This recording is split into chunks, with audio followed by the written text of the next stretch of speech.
Two students, same textbook, same 3 hours of studying. One walks into the exam and blanks, the other walks in and remembers everything.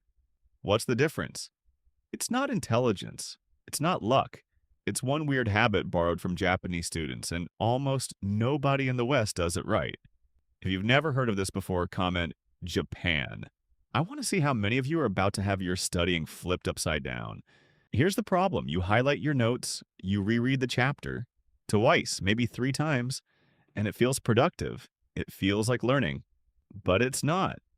Rereading tricks your brain into thinking it knows something. That's called the fluency illusion. Your eyes recognize the words. Your brain never actually pulls the information out, so the information just sits there, untouched, until exam day when you need to retrieve it and can't. Now, here's the trick.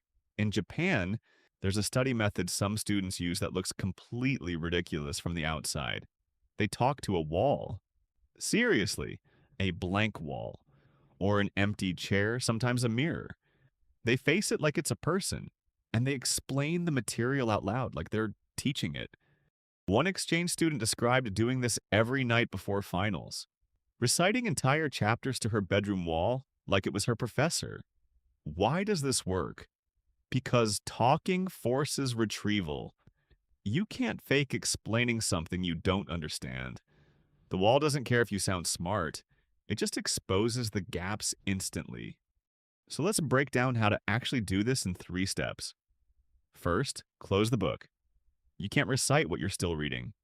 Second, pick a wall. Literally any fixed point works. A wall, a pillow, your reflection. Face it directly.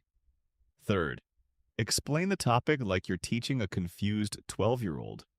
Simple words, no jargon. If you stumble, that's your brain showing you exactly what you don't know yet. If this is making sense so far, hit like and drop a comment with the subject you're about to try this on. Now here's the science behind it. Psychologists call this the Protégé effect. When you prepare to teach something, your brain encodes it differently, deeper, stronger, more connected to memory. Studying to remember and studying to explain use completely different brain pathways.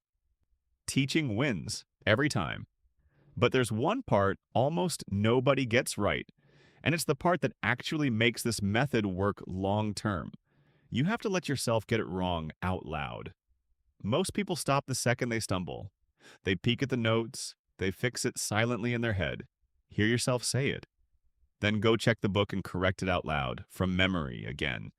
That moment of being wrong, corrected, and repeating it right, that's where the memory actually locks in. So which team are you in? Highlighter and reread, or wall talker?